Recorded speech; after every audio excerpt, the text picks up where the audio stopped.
Hello, this is Miss Cindy from the Alexandria Museum of Art. Welcome to this week's edition of Charlotte's Web.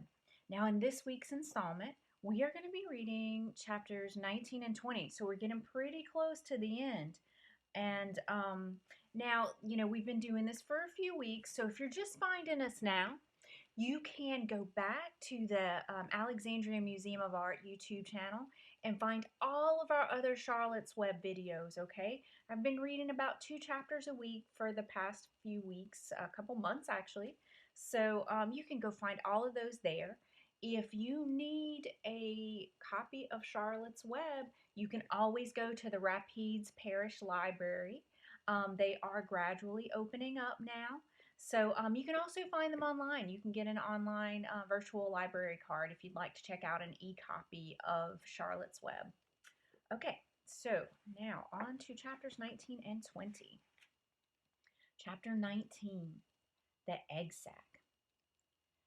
Next morning, when the first light came into the sky and the sparrows stirred in the trees, when the cows rattled their chains and the rooster crowed, and the early automobiles went whispering along the road, Wilbur awoke and looked for Charlotte. He saw her overhead in a corner near the back of his pen. She was very quiet. Her 8 legs were spread wide. She seemed to have shrunk during the night. Next to her, attached to the ceiling, Wilbur saw a curious object. It was sort of a sack or cocoon. It was peach-colored and looked as though it were made of cotton candy. "Are you awake, Charlotte?"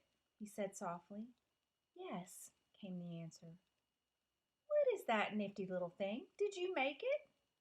"I did indeed," replied Charlotte in a weak voice. "Is it a plaything?" "Plaything?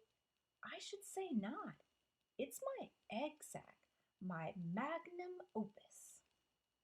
"I don't know what a magnum opus is," said Wilbur. "That's Latin," explained Charlotte. "It means great work. This egg sac is my great work, the finest thing I've ever made." "What's inside it?" asked Wilbur. "Eggs?" 514 of them," she replied. 514? said Wilbur. "You're kidding." "No, I'm not. I counted them. I got started counting, so I kept on, just to keep my mind occupied." "It's a perfectly beautiful egg sac," said Wilbur, feeling happy, as though he had constructed it himself.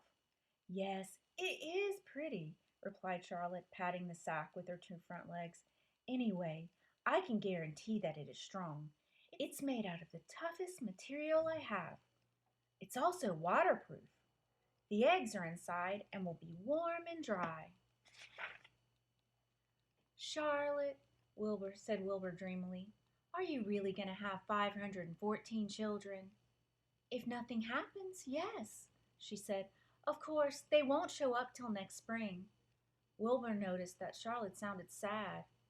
"What makes you sound so downhearted? I should think you'd be terribly happy about this." "Oh, don't pay attention to me," said Charlotte. "I just don't have much pep anymore, I guess. I feel sad because I won't ever see my children."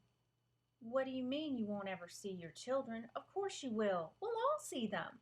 It's going to be simply wonderful next spring in the barn cellar with 514 baby spiders running around all over the place. And the geese will have a new set of goslings, and the sheep will have their new lambs." "Maybe," Charlotte said quietly. "However, I have a feeling I'm not going to see the results of last night's efforts. I don't feel good at all. I think I'm languishing, to tell you the truth." Wilbur didn't understand the word languish, and he hated to bother Charlotte by asking her to explain. But he was so worried he felt he had to ask. "What does languishing mean?" "It means I'm slowing up. I'm feeling my age. I'm not young anymore." "Wilbur, but I don't want you to worry about me. This is your big day. Look at my web. Doesn't it show up well with the dew on it?" Charlotte's web never looked more beautiful than it looked this morning. Each strand held dozens of bright drops of early morning dew. The light from the east struck it and made it all plain and clear. It was a perfect piece of designing and building. In another hour or two, a steady stream of people would pass by, admiring it and reading it and looking at Wilbur and marveling at the miracle. As Wilbur was studying the web, a pair of whiskers and a sharp face appeared. Slowly, Templeton dragged himself across the pen and threw himself down in the corner. "I'm back," he said in a husky voice. "What a night!" The rat was swollen to twice his normal size. His stomach was big and round as a jelly jar. "What a night," he replied hoarsely.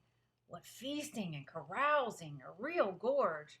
I must have eaten the remains of 30 lunches. Never have I seen such leavings, and everything well ripened and seasoned with the passage of time and the heat of the day. Oh, it was rich, my friends, rich." "You ought to be ashamed of yourself," said Charlotte in disgust. "It would serve you right if you had acute attack of indigestion." "Don't worry about my stomach," snarled Templeton. "It can handle anything. And by the way, I've got some bad news. As I came past that pig next door, the one that calls himself Uncle, I noticed a blue tag on the front of his pen. That means he's won first prize. I guess you're licked, Wilbur. Might as well relax. Nobody's going to hang a medal on you. Furthermore, I wouldn't be surprised if Zuckerman changes his mind about you. Wait till he gets a hankering for some fresh pork and smoked ham and crisp bacon. He'll take a knife to you, my boy." "Be still, Templeton," said Charlotte. "You're too stuffed and bloated to know what you're saying. Don't pay any attention to him, Wilbur." Wilbur tried not to think about what the rat had just said. He decided to change the subject. "Templeton," said Wilbur, "if you weren't so dopey, you would have noticed that Charlotte has made an egg sac. She's going to become a mother. For your information, there are 514 eggs in that peachy little sack." "Is that true?" said that rat, eyeing the sack suspiciously. "Yes, it's true," said Charlotte. "Congratulations," murmured Templeton. "This has been a night."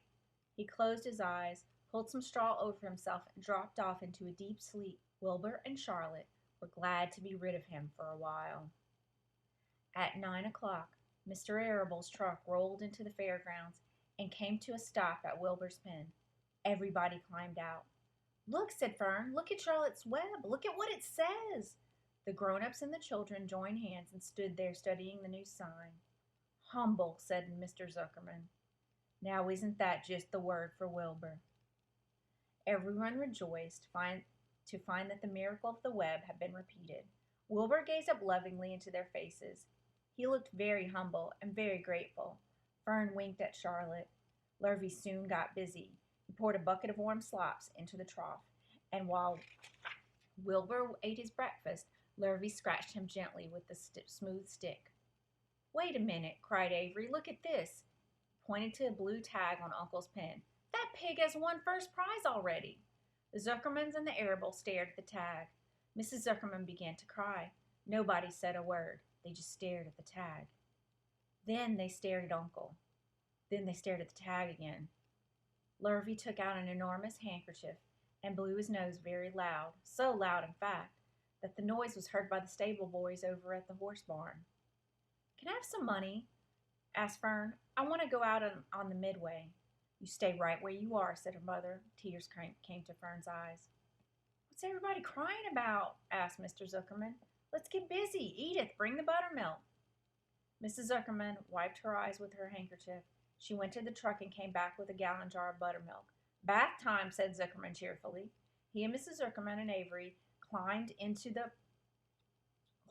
Wilbur's pen. Avery slowly poured buttermilk on Wilbur's head and back as it trickled down his sides and cheeks. Mr. and Mrs. Zuckerman rubbed it into his hair and skin. Passersby stopped to watch. Pretty soon a crowd had gathered. Wilbur grew beautifully white and smooth. The morning sun shone through his pink ears. "He isn't as big as the pig next door," remarked one bystander, "but he's cleaner. That's what I like." "So do I," said another man. "He's humble, too," said a woman reading the sign.